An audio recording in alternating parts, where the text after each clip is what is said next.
All right, I thought I would do this last part three of this three stamp challenge, Stampscapes to Facebook to group monthly challenge, whatever it was called. I suddenly forgot, and then suddenly I was thinking, wait a minute, was that a three stamp challenge? I hope it wasn't a two stamp challenge, but okay. So I've been super busy over this last month and whatnot.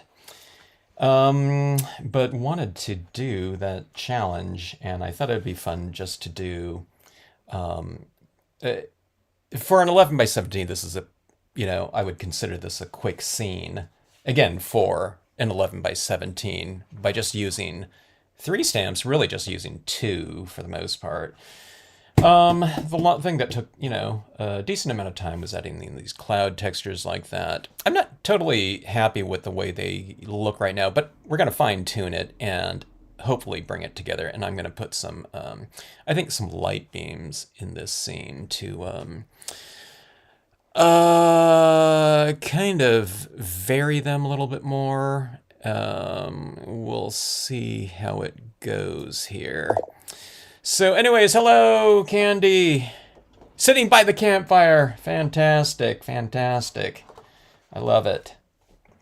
Uh, hey, you should post some pictures of that, Candy, or something like that on, on Facebook, so we can see that. All right, so what we've done is I've stamped everything out. And okay, so these are the stamps right here. That pretty much, comprise the entire scene. I mean, the third stamp is just those horses down there. Hello, Jeannie. And I've toned it in with, a little bit of a sponge here, cosmetic sponge. A lot of it was done with the paper towel here, but I unpacked my convention supplies. Well, it's not my convention supplies, but my demo supplies from the convention that just happened over this weekend. I needed my black colored pencil here and white pigment ink. So I'm going to come in here and really do some fine tuning and targeted, or detail targeted shading on my rocks. Hello, Patty. And I think, in theory, that should bring a little bit more its continuity and maybe lighting variation into this area. Okay, which needs to be done because there's a lot of repetition, when we're talking about 11 by 17 piece here, where we're only using two stamps. Okay, now I could have varied it more by not using certain portions of the stamp and really, you know what I mean? But that would have entailed me cleaning the stamp every time and inking up a certain portion of it. I didn't want to do that. For me, it was just easier just to stamp a tree in front of something, okay? And to make it look a little bit different, but you can see like these, four prominent rocks right here. I mean, if you focus on them, it's like, okay, that's like a lot of repetition. So we're going to try to push some of them back in the distance and pull some of them forward by doing so with some pigment ink. And I don't know. I mean, we could do other things too. I might darken some so that there's just not the same value from one another. So let's see what we can do here. I hope everyone's well and had a good weekend. I had some fun over the weekend stamping with a lot of fellow stampers. Some of them do watch the channel and watch things like the Friday night live streams.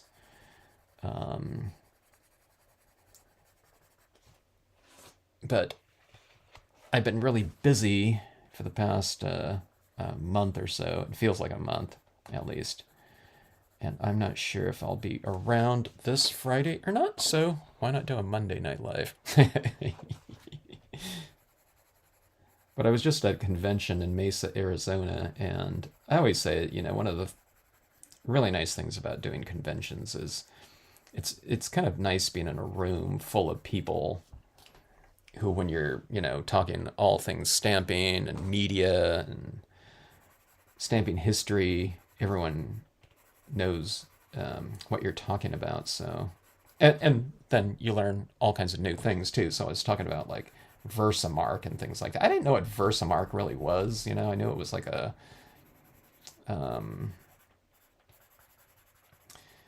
what do they call it? A watermark stamping pad. But then I hear it. It's also like an embossing pad or something like that. So I was trying to figure out what the difference is between using a Versamark pad, let's say, and black embossing powder, or what's the difference between using a black pigmenting pad and black powder, or black pigment ink and clear embossing powder, stuff like that.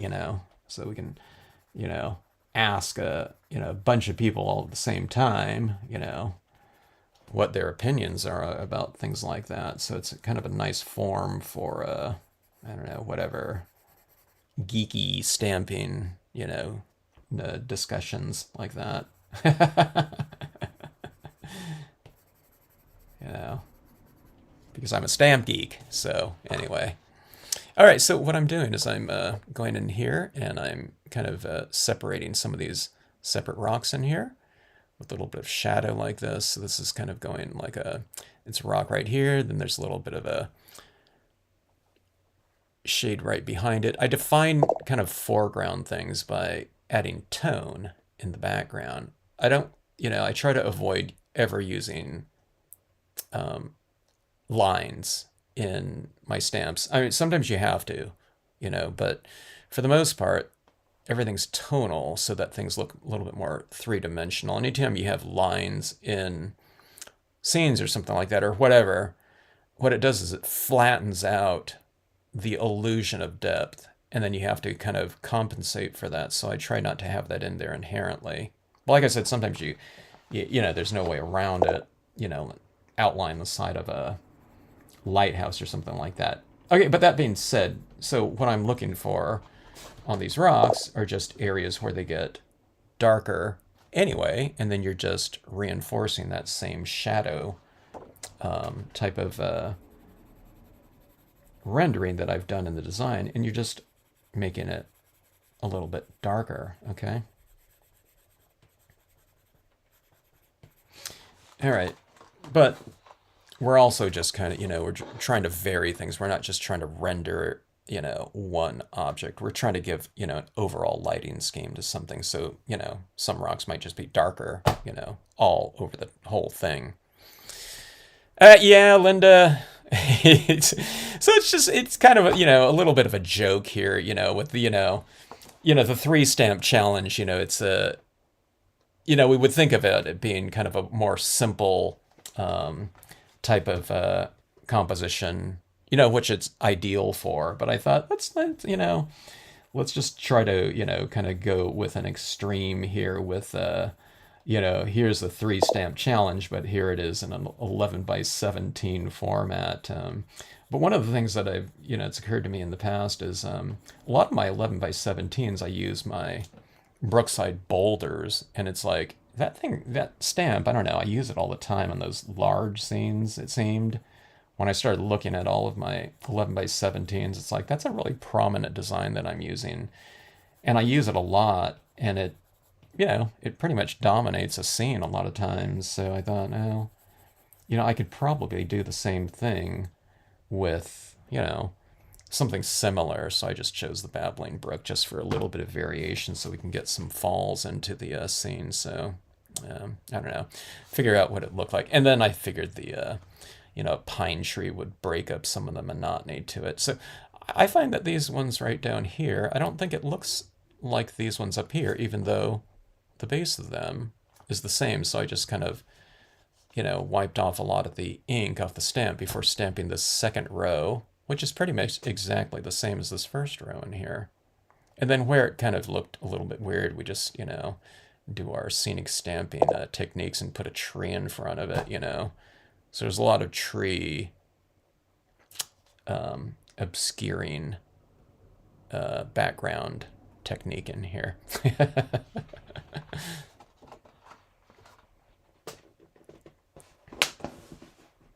Oh, did you get some tips on the colored pencils, Patty? Did you got some tips from me too?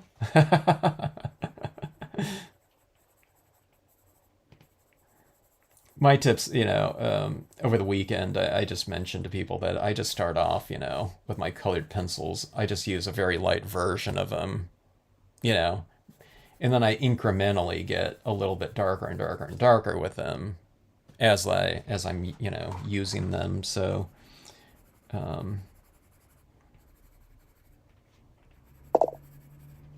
but I always point out I'm not a colored pencil, uh, um, definitely not an expert, but it's like I would I would say maybe like mid ground beginner, as far as my knowledge of them goes.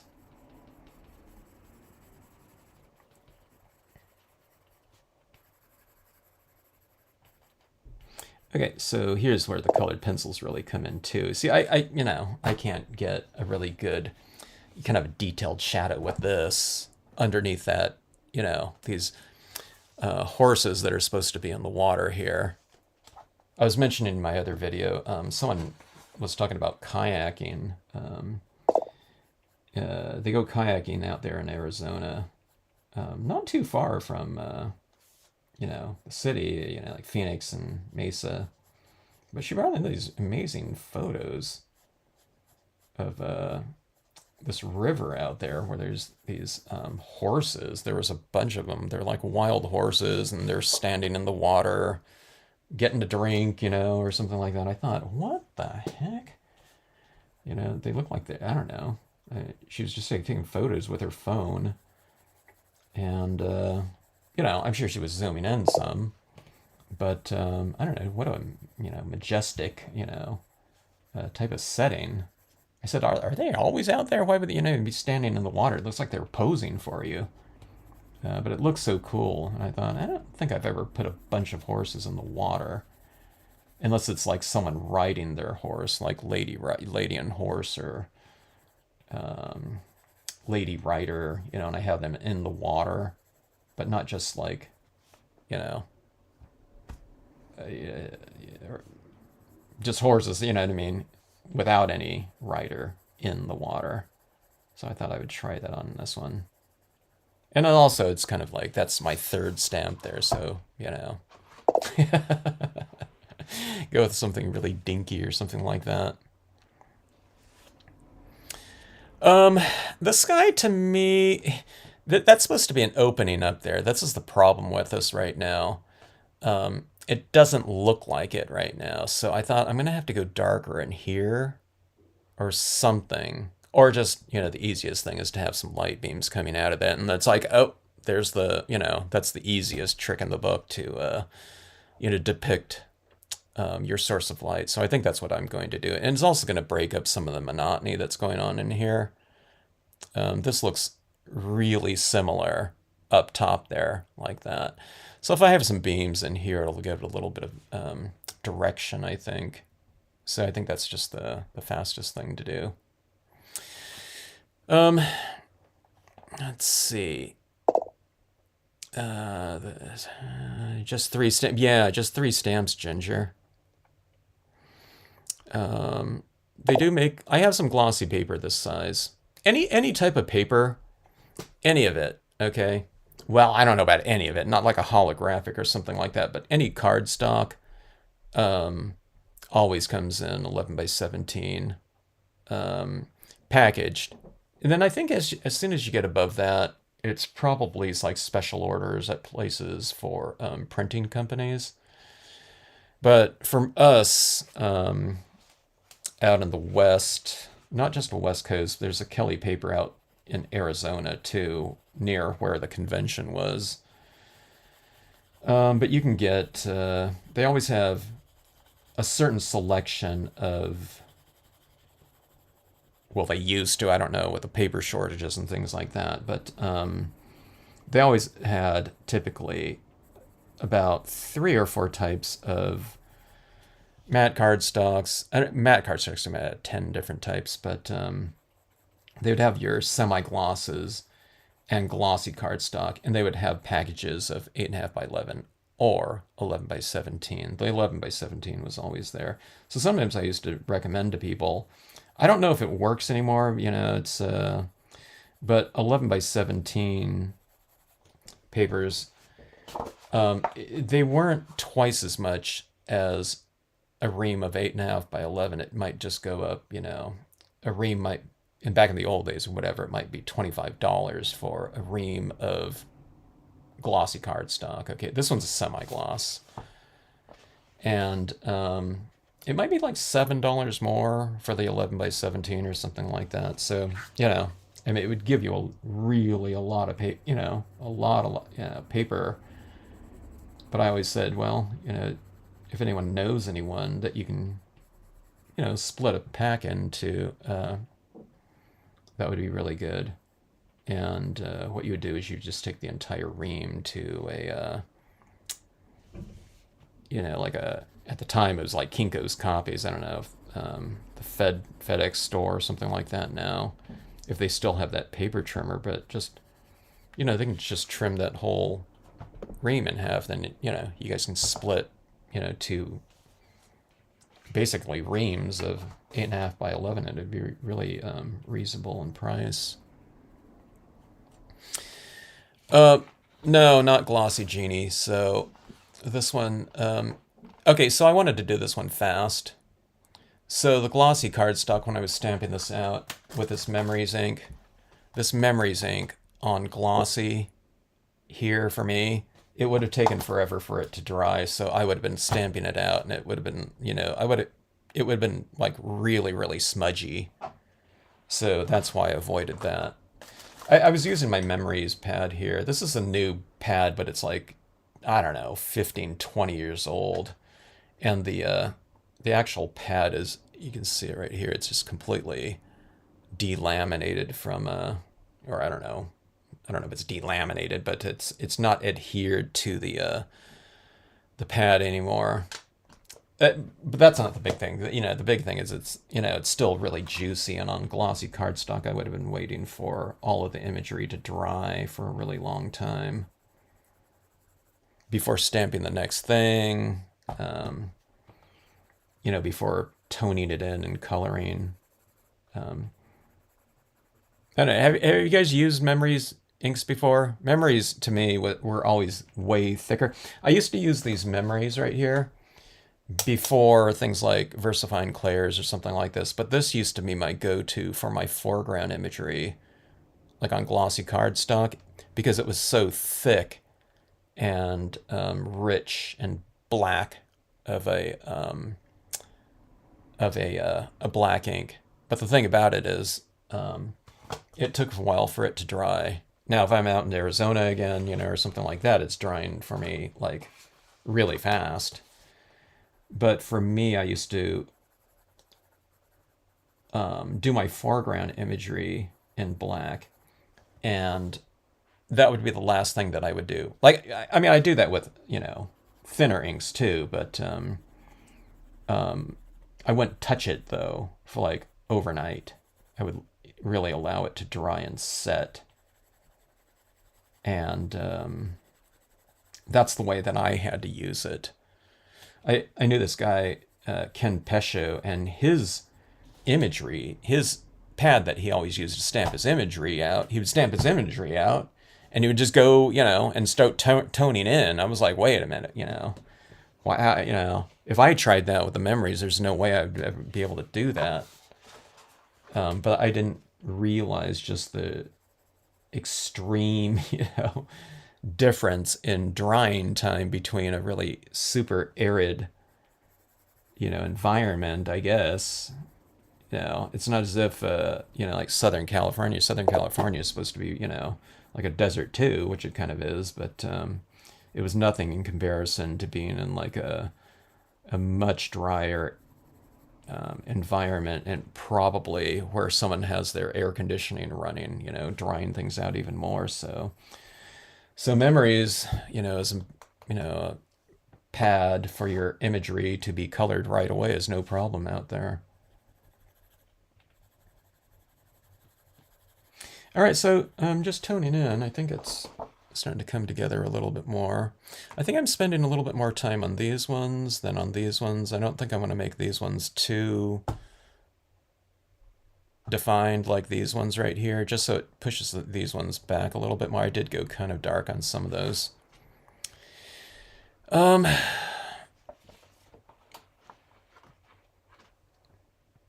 glossy 11 by 17 is available, very expensive for us. Everything, huh?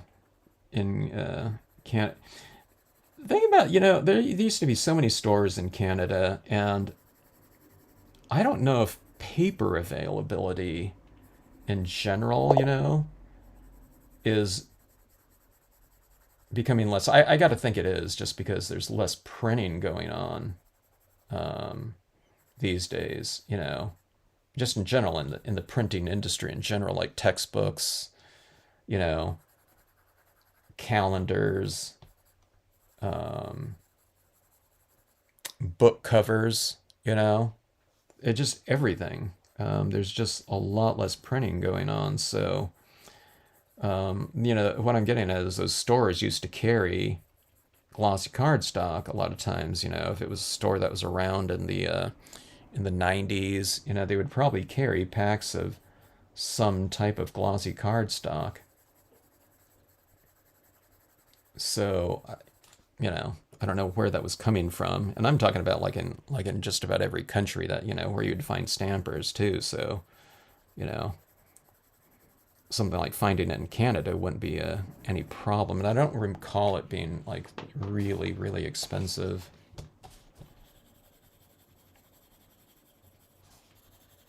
Or at least I don't know. No one ever said anything.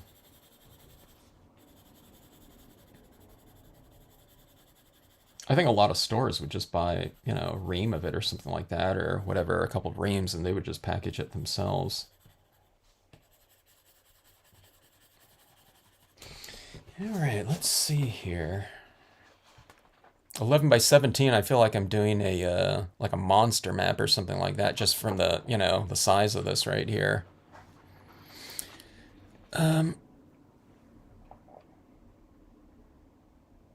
Oh, the pressure. Yeah, right, right, Patty.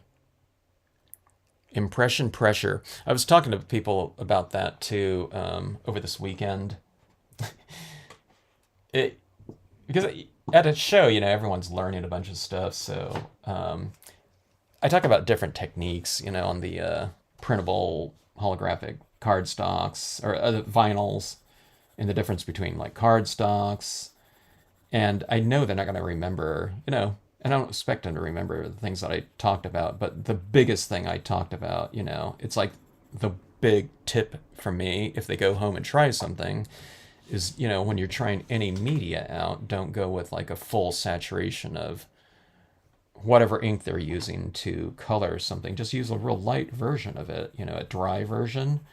So with colored pencils, for me, I'm using, this is black and it's as dark as it's going to go with colored pencils, but I'm often using a 5% gray from it or something like that, and I'll, you know, it makes it where it's, I mean, if I'm just going on and, on and on and on, I'm not really paying attention to what I'm doing or getting my bearings on how that's affecting the overall, which is entirely possible to do, because we concentrate like this and we're looking at a really tiny area, but sometimes when we hold it out like this, it's like, oh my God, that really changed it. So, it's just kind of get a feel for it, add a little bit at a time, and just a small version of your media, and kind of look at it at arm's distance. We're looking at it like this, and we're looking at this small area, but then, pull back, hold it up, and see how that's, that tone or whatever you've applied is affecting things. And then you can always go darker. It's like adding salt to food, right? You can always add more.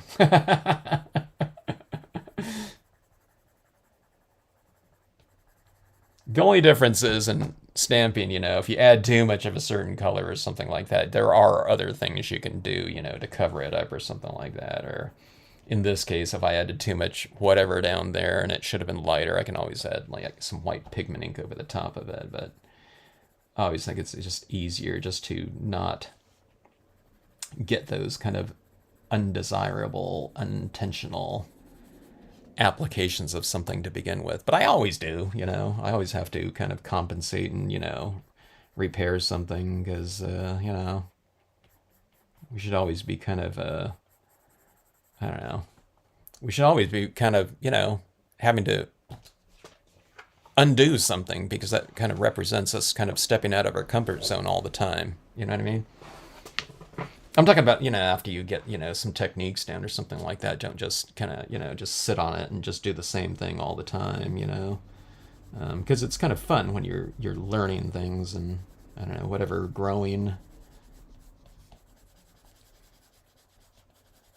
Someone out there is saying, hey, Kevin, I don't want to grow. I want to get a nice piece every time, you know?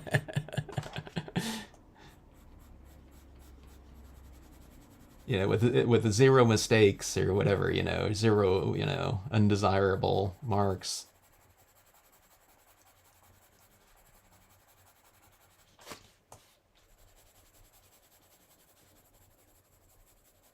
All right, so let's see here. Going in. You can kind of tint this too, if you want it like a tinge of, some other colors in there, you can always do that. And I work that way sometimes. Like Jeannie on that, did you get that piece? I think I started off with that. That, what did I name that piece? Was it Memories of Acadia? I can't remember, but I think that one started off kind of real monochromatic, and then I just went from here and I just added on, a bunch of different colors to it.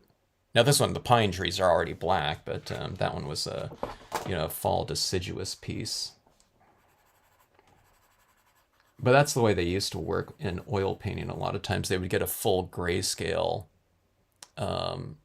painting going like that, and then they would just start glazing on washes of, they might go with 50 layers of colors over the top of it, and then they start working into kind of more opaque touches with their paints.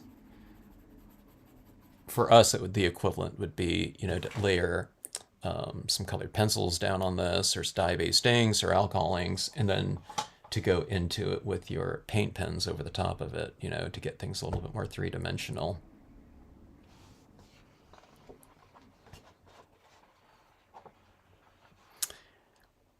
Sure, Stuart. I was fortunate enough to take a colored pencil class. Oh, that's cool.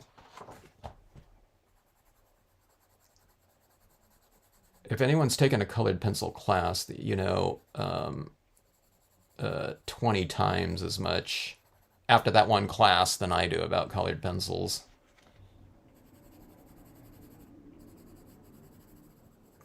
I've never even used colored pencils really on papers that, kind of would be more ideally suited for them. I I'm trying to remember if I've used a colored pencil on a matte piece of paper, something with a little bit more tooth to it.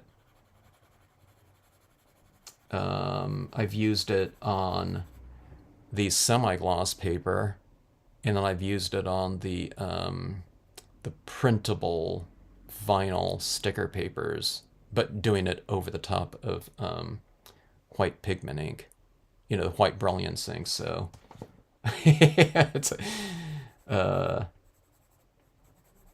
yeah. So I've never even. I don't think I've ever really layered anything, in a true water, colored pencil kind of technique.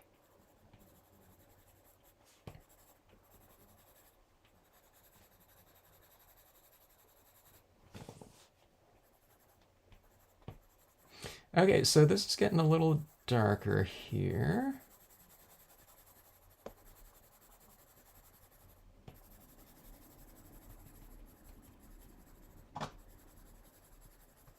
Uh, what colored pencils did you use in your class? Did they have you bring in a specific brand of colored pencils or something like that so that everyone was using the same brand of colored pencils? Because I'd imagine they don't want that person's using Prismacolors, that person's using whatever Derwent, and that person's using, you know, some other form, of colored pencils, because I would think that they would all be kind of, um,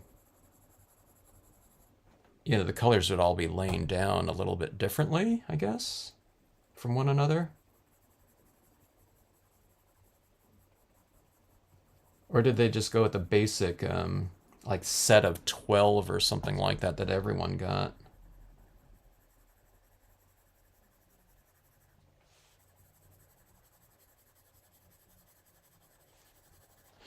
Okay, let's see here.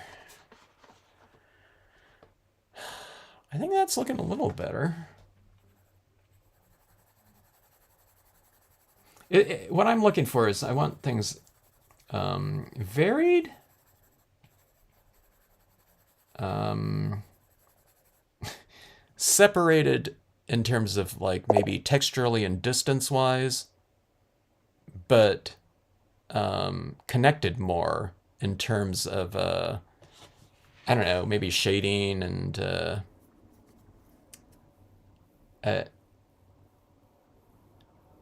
maybe lighting depth or something like that. Okay, so see this right here?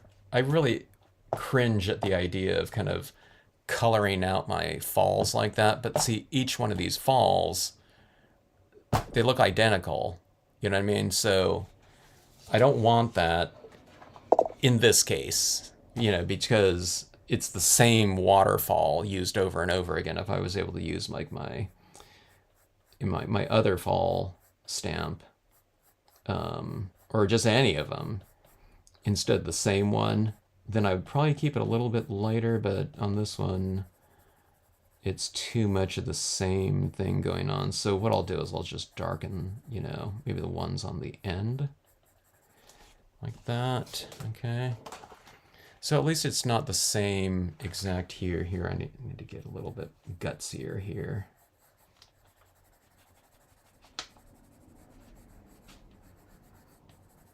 Okay. Like that. Okay, so that one's a little bit darker there. And let's darken that one too. I really cringe at the idea of doing, darkening that one, because this area right here looks really good.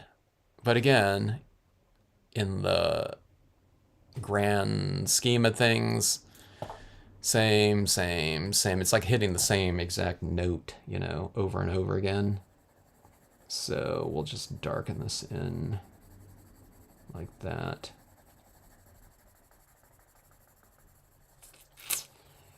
I hate to see you go, but it's all in the name of progress right here. That's a little bit better. See, I left a little bit on this right-hand side, so I just darkened it in right there. So it looks a little bit different. Maybe I'll do the same thing over here too.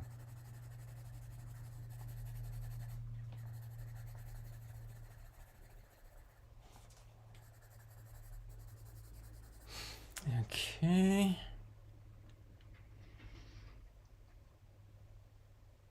Is Michael's 11 by 17 paper pad okay? It's probably a matte paper, right, Jeannie? I taught a stamping class Saturday at Assisted Living. Oh, that's awesome, Jeannie. I brought many stamps. One 80-year-old lady showed up. Here's my question: Did you have her? Did you do anything with your Dr. Martens bleed proof white?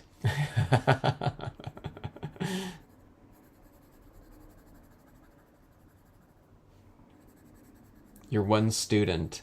Well, if you had one student, Jeannie, then you can really concentrate on um,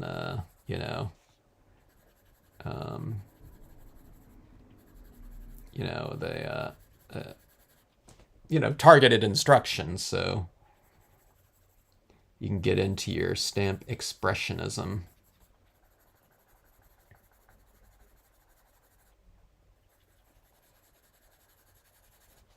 But that's cool though. I've always wanted to do like a class at a oh, like at a rehab center or something like that. Not as like a therapy or something like that, but at these um, rehab centers, a lot of times the patients go through their rehab in during the weekdays, and then on the weekends they don't have anything going on. So sometimes they have I don't know, different little things going on, just like some volunteers or something like that, and for the patients and or their visitors, their families, I thought it'd be cool to have like some sort of a little make and take type of thing.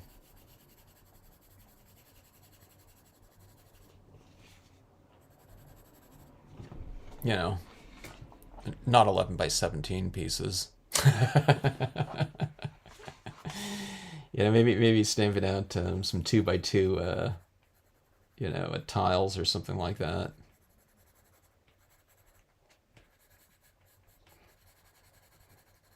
But I think the art foamies would be really fantastic for that use, though, because it really contours, and I think it's easier to stamp out an art foamy stamp too. I use memories quite a bit actually, and yes, it does take a while to dry. Yeah, for you, Linda. Yeah. So I got to do that too. With the leaving it overnight. Still, I don't know. I guess I could heat set it potentially. I'm not sure. All right, there's a little bit of fall up here. I'm gonna get rid of. It doesn't stand out too much, but it stood out enough. I don't know if you guys can even see what I'm doing. I'm not doing too much with any given little mark here, but I don't know. This is like such a gigantic piece here. I think cumulatively it's kind of getting me a little bit closer to what I want here. Sometimes I'm not even sure what I want, so I just start applying some tone, and I think it's getting better here. I think it's a little bit more targeted down here in terms of the lighting. So let's do a little bit more of that up here too. I think there's a problem with this cloud right here. I think I should have done another application of the Rip Paper Towel here. And I say I should have because I have this waxy colored pencil laid down here, so now's really not the time probably to add in additional dye-based ink over it, because the dye-based ink's not really going to stick to the waxy colored pencil thing. I don't know. I mean, it's light enough here where maybe it can take it, but I'm not, I don't think it would go on there very well though. Like this whole area is like filled in with a little bit of that colored pencil.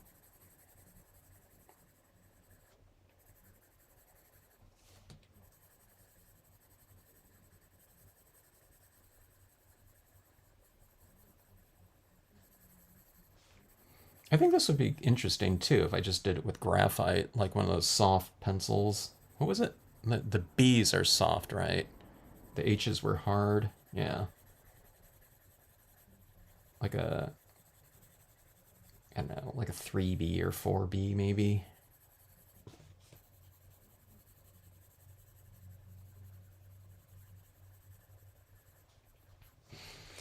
Okay, so let's see. Okay, this is a little bit too light over here, isn't it? But if I make that darker, though, these trees are going to stand out. That's like the dilemma there. You sacrifice some lighting and separation for the, more of a targeted, kind of cohesive piece like that. All right, so I'm getting a lot of glare here like that. But this is how dark it is up in the like the corners here. So let's go with a little bit more darkness here.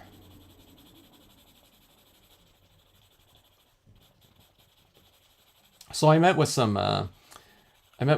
people that watch this channel. If anyone's watching in Arizona, hello.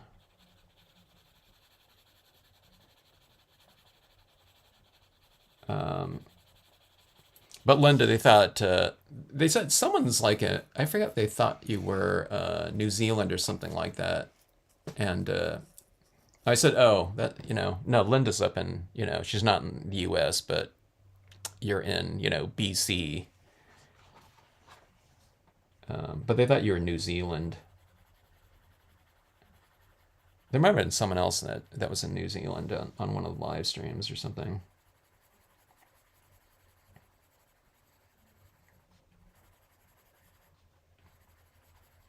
All right, let's see. Let's get a little bit more defined on some of these clouds. I'm hoping the white pigment ink will go across this colored pencil okay. I guess if it doesn't, it really doesn't matter. Because I can always spray seal it. Okay, so there we go. Well, those clouds would look a little bit better, right? I hope.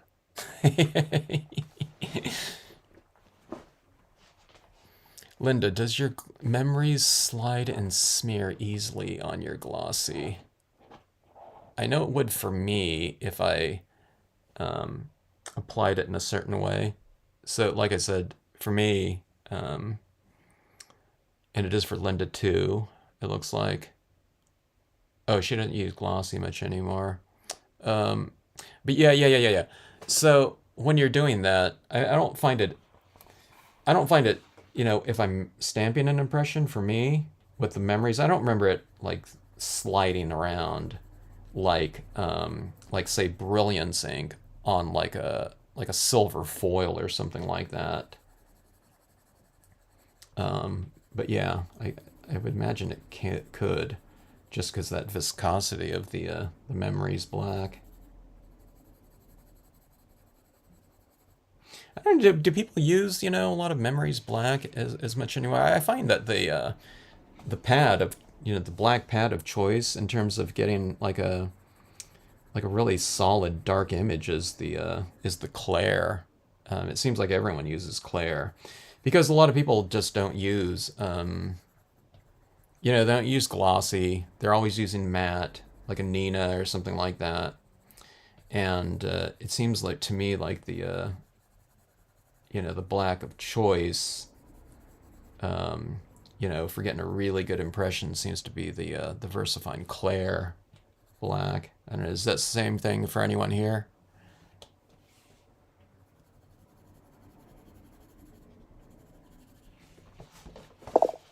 Okay, there we go. I think that is it.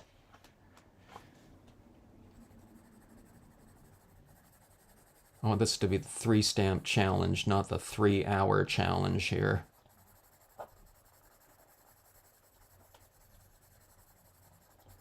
Although, when I start looking at something, if I look at this long enough after I'm done, I might, I don't know, like, oh, here's a little area, here's a little area, or something like that.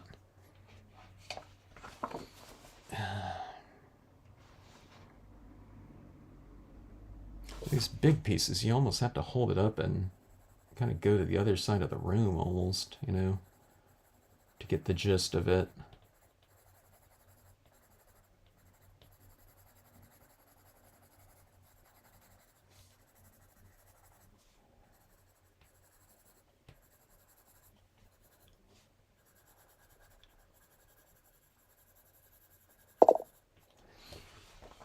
Okay.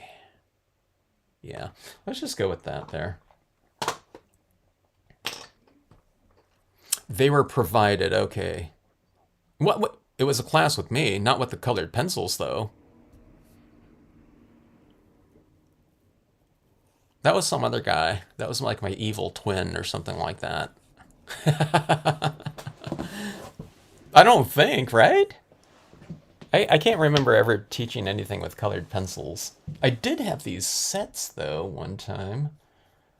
I don't think there were a bunch of sets, right? I need photographic evidence of that one. Okay, let's see. My younger brother was in a nursing home for 5 years before he died, and he loved the art classes. Yeah. See, that's exactly, you know, the type of stuff. My dad was had a like a massive stroke and was in a rehab center. It seems like he was in that rehab center for months. And so I'd visit him a lot, and I was up there a lot on the weekends, and I thought, I think I think I could do something, at some point in time, in that type of setting. But yeah, you know what I mean? It breaks up the monotony. It's not just for the patients too. It's just like, for the families and, everyone there, just to bring a little bit of a, I don't know. Although that rehab center was, for what everyone was dealing, it would seem pretty, upbeat, But still, those, like some classes or something like that, or not classes, but little make and take, I think it would be kind of cool. Okay, so let me see right here. This will be the light right here. I'm going to choose my light source. Like, you got to choose like a vanishing point somewhere. And I think like, let's choose it like right at the tip of that right there. Or, I don't know, let's go a little bit lower. Let's go like right here. Okay, so I'm going to have some beams of light going through this, and it'll be going through some of these trees. So I'll have some of these trees in front of the beam, and some of these trees will be behind the beam, I think. So let's put it in front of these ones right here. And these little bit of taller ones, maybe it'll disappear behind it, or, kind of come out on the other side or something like that. So you're kind of weaving light or something like that. Yeah. The semi, I use glossy like exclusively for, like 60 years. No, it was like, but it must have been like 20 years at least. I don't know, maybe more. And I'm really liking the use of colored pencils these days. And maybe it's just because I use the glossy for so long and didn't use a lot of other media. So it's not like I've arrived at this thing that I don't think like, oh, this is a superior, medium or something like that. Glossy still gives us, there's no secret to why they use, glossy cardstock for movie posters and book covers and, I don't know, like business cards and things like that. It's because it gets the most attention, colors look the most vibrant on it. And, from close up or at a distance, it's the most attention getting surface, because the media that they're printing on there, the printer's ink, less of it is getting absorbed into the surface of the paper. So a lot of it's on the surface, and you get the brightest colors that way. But I don't know. I'm enjoying these a lot. A lot of these kind of softer applications of or looks of media these days, or for I should say, I don't know, for right now at least. Okay, so stronger beams at the source of light, so more ink. Okay, and then I'll get a little bit drier as I move across here. And sometimes the beam won't reach the other side too, okay? So I used to do it just a solid beam like that, but I find that it looks more interesting to kind of break up the beams sometimes. So you can add a little bit heavier ink right here, and I'm going right here. These are the trees right here. So I can put some of this lighting and, on them or whatever. And you can sometimes like not have a beam right here, but then you continue it out from here, okay? because that's what happens in nature. You know, that light beam kind of gets broken up a lot of times with a, you know, where something's casting a shadow or something like that. Okay, and I'll just have a little bit over here, and maybe I'll have it on the top up here as opposed to this whole thing, okay? I can always add more. It's like, you know, when you lift up the paper and look at it, if you don't like it, then, you know, just make your adjustment. Okay, so you can see this right here. I mean, it's hard to see because I've just, you know, have the one beam right here, but I think we can go a little bit heavier. Or maybe not heavier, but more continuous. Let's add a little bit in here too. Let's go like that. All right, so you can see this beam a little bit more. It'll be a little bit more prominent the more I put on here. So that beam was, you know, roughly like that wide right there. Okay, so let's go with another one. And let's go to that same vanish beam point, if I can remember where it was. Okay, right there. It's right there. So let's take that and let's go like around like this maybe. Okay, now this is really wide and it's going to cover up too much of my trees, but again, we don't have to make the strength uniform. Okay, it could be a weaker, kind of more transparent beam, okay? So usually I do that with the wider ones like that. I just re-inked this white too, so I gotta be careful not to over apply here. So I'm just doing that, you know, kind of lighter touch here too, so.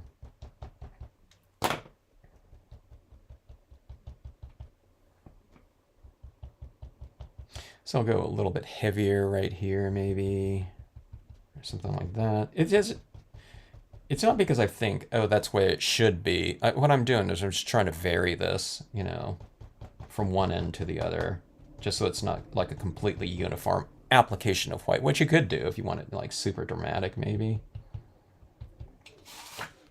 Let's see that right there. It's kind of a softer beam kind of going through there.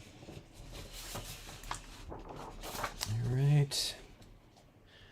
Let's see. Let's do a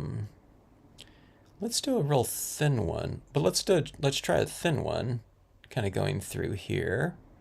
But let's make it. I like that strength right there of that one. I think that's pretty cool. So let's do one about like this. You can have it going. You can even have a beam within a beam, like a stronger beam. In the middle of like a wide kind of weak one. Okay, so this one's really strong right here.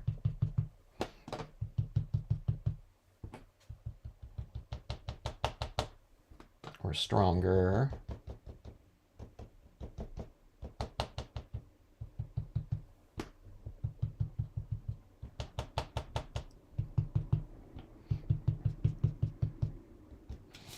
Okay. I kind of weakened it over here though. So there it goes like that. Let's have one coming down here too, I think. So I'm going to try to, I'm varying the size, the width of the beam, but I'm also varying the distance between them too. And remember, you can always kind of fill in. It's like, oh, mate, I put too much space in between it or something like that. Then just put another one in between there.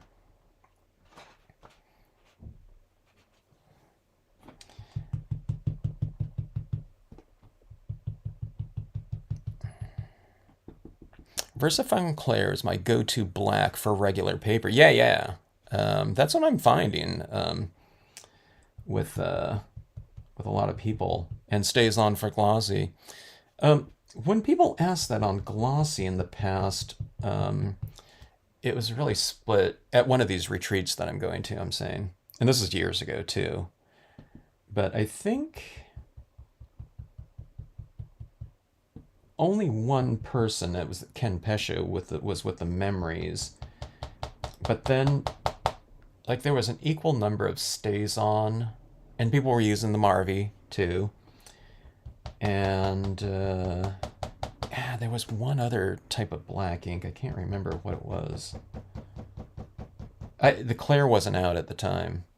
Or it might not have been a question on glossy specifically. It might have just been on, what's your favorite black ink or something like that.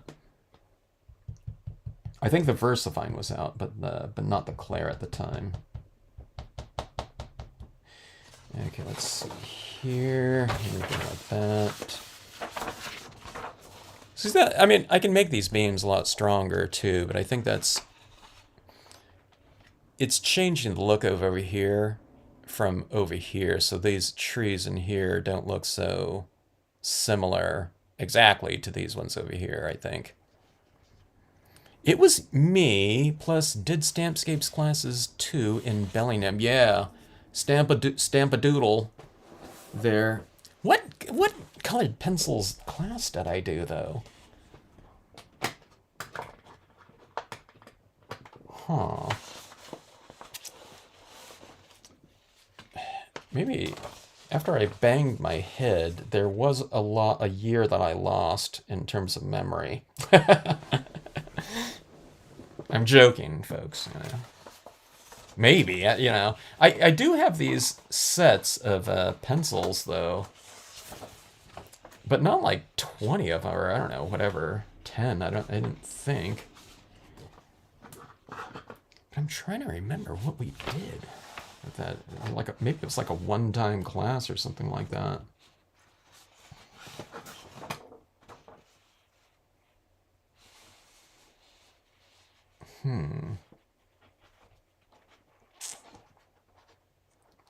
Now I'm curious or confused.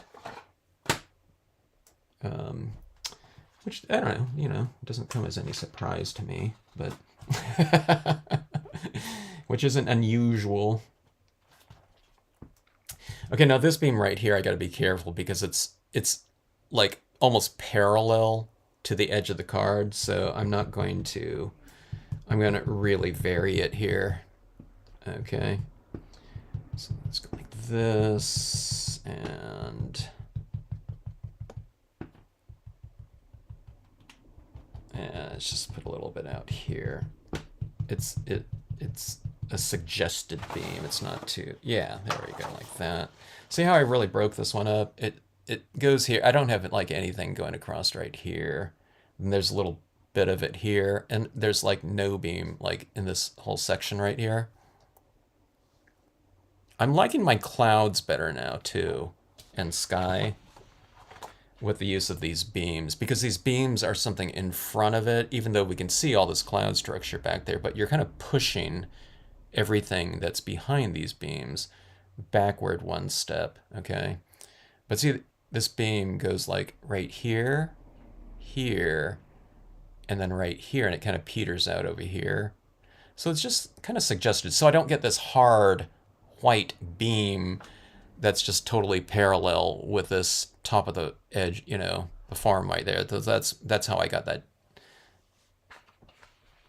use of that, element in that area right here. Okay, so now after you get that in there, anytime I do these types of beams, what I do is I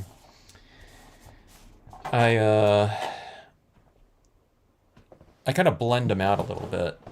So what you do is not like this, but you just come in here and just kind of soften up some of these areas right in here, like around these clouds anyways.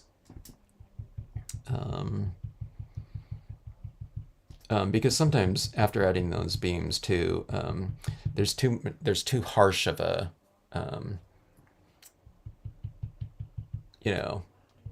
these sharp elements in there. Now I made them soft because they're kind of see-through, but I think this lighting should kind of help it a little bit more. And then some of my shading applications up in my clouds was really I don't know, kind of feeble in terms of doing it really nicely blended. You know, again, I was using that memories ink and that, you know, that sponge right here that has this harsh edge like this. On a absorbent paper, it'd be easier if I was doing it on glossy because it wouldn't be soaking into my page like instantly.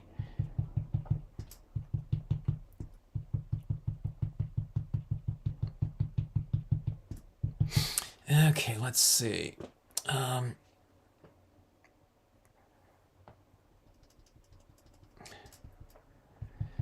That was a good store up there. That store in Bellingham. You know, I taught a decent number of stores across the country, and that store in Bellingham, that was one of the better stamp stores, like in the entire country.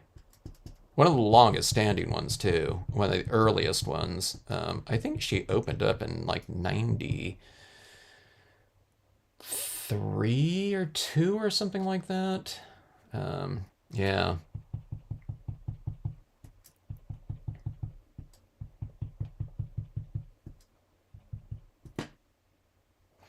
All right. So there's our lighting coming through. It looks better, doesn't it? Right there with all that white pigment ink right in there. It looks more like it's in the source of light coming through there. Okay, now so this area down here, I think we can vary that a lot more by coming into our water areas like that, and then where light meets darker, you add some of this pigment ink around in those areas, and it gives you kind of that mistier feel, and it gives you that textural change like that, you know, from something very sharp to something really soft like that. Okay, so I think I can kind of obscure some of the kind of the monotony of repetition of that imagery with a little bit of this foggy atmosphere. So these ones right here are really standing out to me, so I'll just kind of put one of them behind a little bit more mist than the other ones. I'll just leave that one as is. Same thing over here. It kind of pushes it back in the distance. Maybe. All right. And these horses down here. Horses in the mist.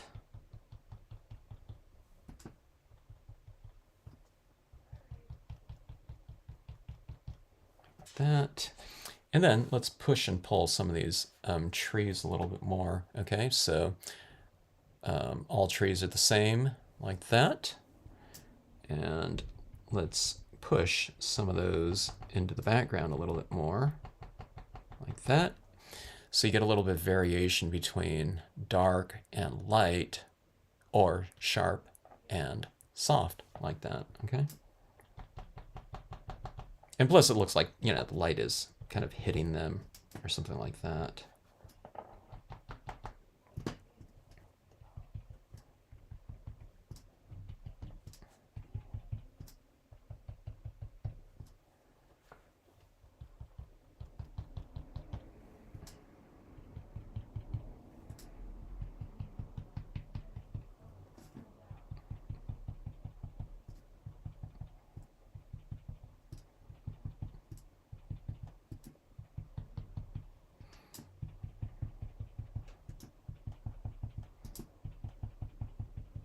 Oh, I like that a lot better right here.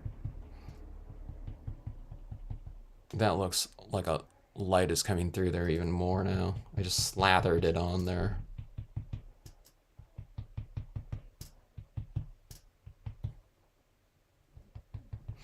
All right, let's take a look. I think I've kind of lost track of it a little bit, you know, just kind of tapping that down, but let's see. I don't want to just make it everything soft though, but I wanted that softer light up there like that. Oh. Okay, here. So I need my white paint pen here. No photo. I need photo evidence. I was gonna joke about that earlier. I said I need to see a photograph of that. That's one thing I wish that I had taken photographs of either the workshops or at least the locations of all those stores before, like some interior shots. There's just so little like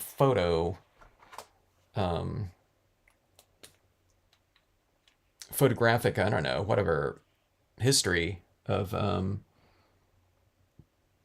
so many things in this industry. So, like, I wish I had photos of. I'm doing this little like I don't know, whatever, like these orbs or I don't know, maybe like lens flares or something like that. These little dots like in here. But I have a few pictures of the Carson convention, but like Stampa Barbara, and I do have one picture of Bellingham after I set up my workshop there, or workshop area. I posted it here on the Facebook group, I think, or something. I posted it somewhere fairly recently, I thought. Okay, like a couple months ago when I came across it. All right, so these little dots in there are giving me a little bit of a textural change like that. And see this area up here is kind of I don't know, a little bit boring. And then I should really do this with the yeah, let me do that with the this is going to take a lot less time here. With the Dr. Martens Bleed Proof White, I need to get another bottle of this pretty soon. Unless Jeannie's bought them all out. Jeannie buys this by like the pallet.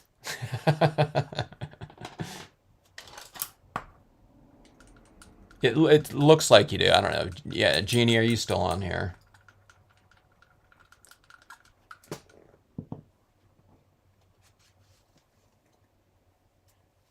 Sometimes on Jeannie's pieces, it's like there's like 60% ink and 40% Dr. Martens bleed proof white. It's more. It's like almost like, or it's like more painting than or equal painting to like crafting media. Okay, so this is a opaque. If you don't know what this is, Dr. Martens bleed proof white is an opaque white watercolor paint. All right. So I have a lot of waterfalls, down here, and I want that water to be splashing and churning. So we're gonna add this right in these areas right in here. So we'll really be able to benefit from a lot of that shadow work and darkness laid down there because this white, tiny dots like this will stand out against that darker area or background.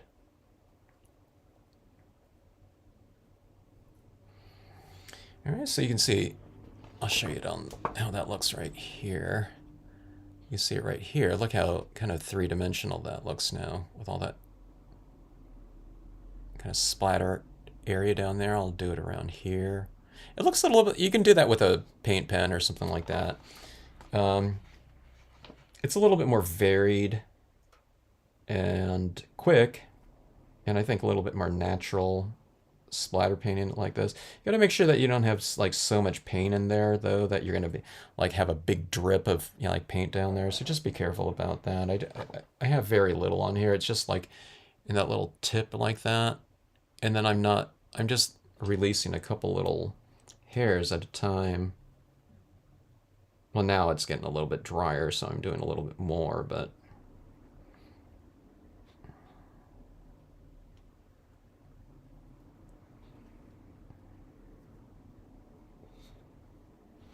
yeah, let's get a little bit more of this texture all the way around too, I think.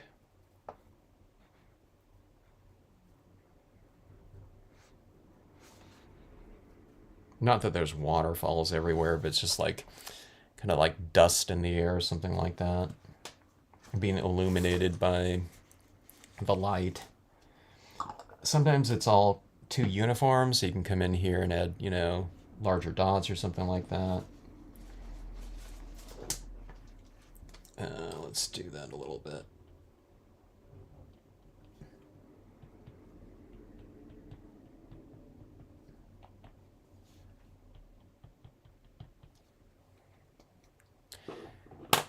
Okay.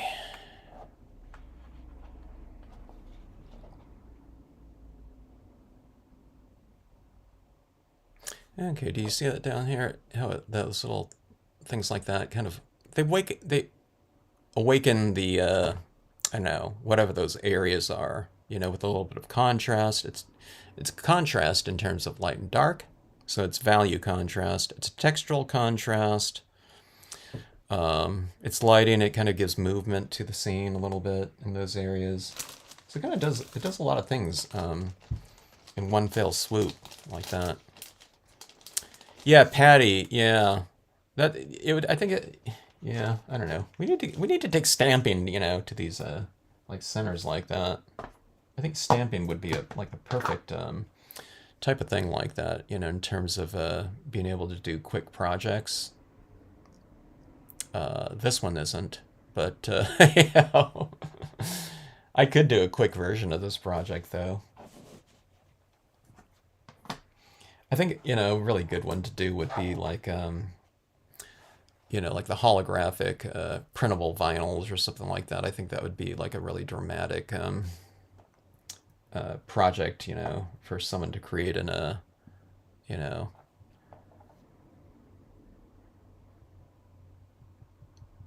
20 minutes in an afternoon or something like that.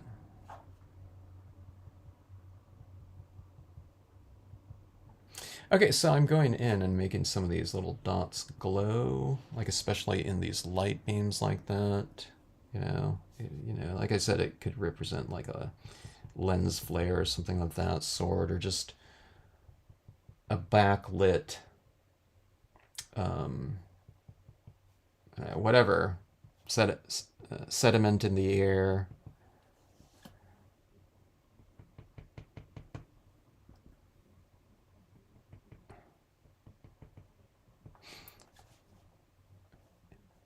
Is Linda still in here?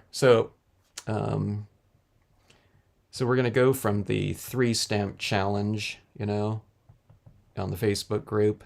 What we're if anyone's just joined in, there was a 3 stamp, Facebook group challenge. Okay, in the Stampscapes group, they had a 3 stamp challenge or monthly challenge or whatever it was. It probably ended in October or something, or did it? Was that the challenge for October, or is it just any time? But that's what this is. There's been 3 stamps that have been used in this only. But for the next challenge, it'll be the, like, these little dots in here, like with the splatter painting and stuff. It's the 2000 dot challenge. And we're going to count them too.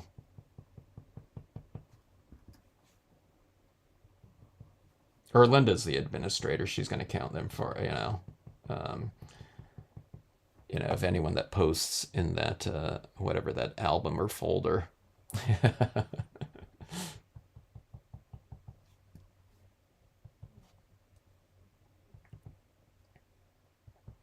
All right, now, I don't think I'm going to take the time to do like highlighting on, maybe I'll do it on a couple of rocks here, but you can do like little highlights on the top surfaces of these rocks or something like that to make them look a little bit more dimensional. We added the shadow at the base of the rock, but you can add little highlights or something like that on the top side of them too.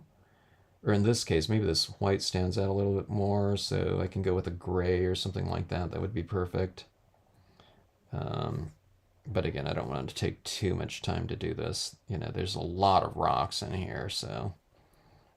And with the colored pencil, I was able to really target, the shadow areas and not overcolor anything, which might happen if I'm doing like dye-based inks and a sponging technique, because the sponge is a lot bigger. But just going in here with the the colored pencils kind of remedied all that.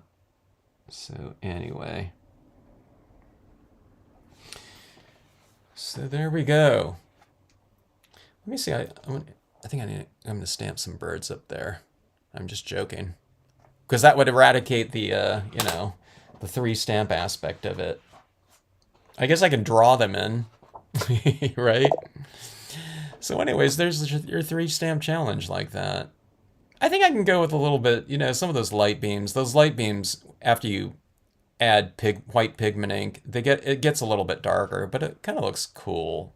Actually, I guess that's the way it looks right there. So when I was going like that, you couldn't see it very much. So I get the glare off of it, for you guys when you see it like that. You can see how dark it is, but you can see the beams better if I lay this down flat like this. So I guess this is like shading, those beams a little bit more. Let me see how this actually is. So those beams look kind of like that right there. They're not that light, So I'm talking about in person. So they kind of look like about like that in person, okay? But the edges, though, look more like that, okay? They're darker like that. So you're getting a lot of glare from the, my lights in here. And again, this is a semi-gloss, so, it's a little bit reflective. Here, let me see. Let me see if I can get that right here.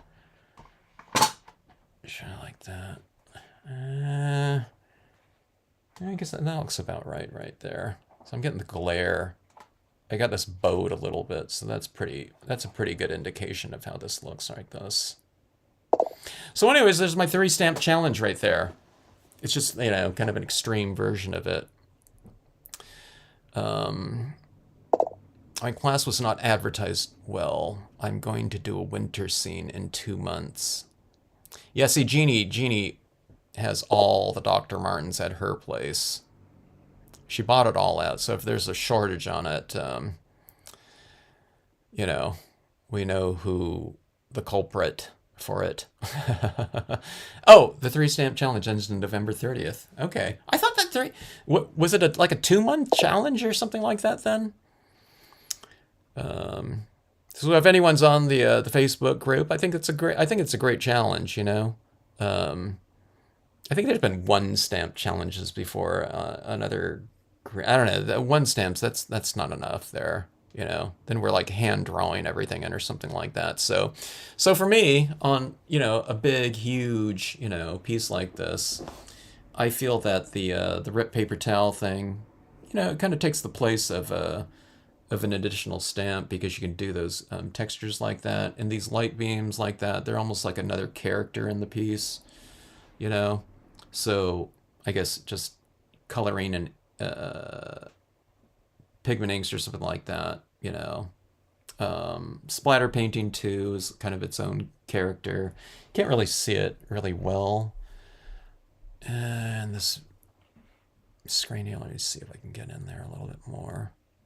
But adding those little elements like that, can make up for, I don't know, whatever, a lack of, some additional imagery in the form of stamps like that. And again, in 3 stamp challenge, it's no problem when you're doing like a standard card size piece. But just to show you, you can really expand out, and especially when it comes to trees, you can do a whole forest out of, just 1 stamp. And when it comes to things like rocks, you can really make them go a long way. Just in terms of repeating them over and over again. So keep that in mind, And there's some other things that I didn't do. Like I said, when I was stamping those things out, I could have done a lot more of these trees a lot lighter now that I look at it. I could have stamped some of them, just using the tips of them like that. But again, I didn't want to, turn this into like a 3-hour challenge or something like that. So anyway, yeah, the 2,000 dot challenge, the snow blizzard. Maybe that's the 20,000 dot challenge, Patty. All right, folks. I'll have to take a picture of this one and post it. Is there a folder for it, or do we just post it into the group, Linda? Sometimes I can't find the folders, you know. So sometimes with those like challenges and things like that, I just kind of post it in the group. But anyways, if you're not in the group and if you're on Facebook, look us up here, you know, and see everyone's pieces. There's some really awesome pieces in there. So I was at the show over the weekend, but you know, Jeannie, Linda, and who posted that mirror card with those red cardinals? That was a really awesome, like fantastic project. Oh, the Lumineers, you know, some more people are doing the Lumineers, including you, Linda. You know, I love those Lumineers. You know, so people are putting like you're stamping it on like vellum, right, or something like that, and then putting that. These days, I don't know if people, you know, people aren't putting like the actual like tea light candle in them. I think they're the LED ones, but you get this flickering, and then they take, you know, that paper, not this paper, but you know, they make it into this piece like this, but then the little LED candles down here, and it's like things are like stamped in embossed and, you know, black ink, or, you know, black embossing powder or something like that, but with a lot of like alcohol techniques on the outside edge. It just looks really awesome to have this kind of flickering internal glow coming from the inside of a scene. That's really cool. So you got to check those out if you have a chance. Okay, now I need to do one similar to this. Jeannie, do it in 11. Do like a 30 by 40 of this one, but just use 3 stamps. There's an album, but please post in the group and add to album under media, then album. Okay, whatever that means. I'll try to figure that one out like that. All right, folks. Have a great rest of Monday evening. Thanks for joining in on this Monday Night Live. 3 stamp challenge this time. 30 stamp next time, but on a card sized format. So you go 3 stamps on 11 by 17, and or maybe not 30 stamp, but 13 stamp challenge on a, you know, quarter size card, standard card size. All right, good night, folks. Great to see you all. Thanks for joining in.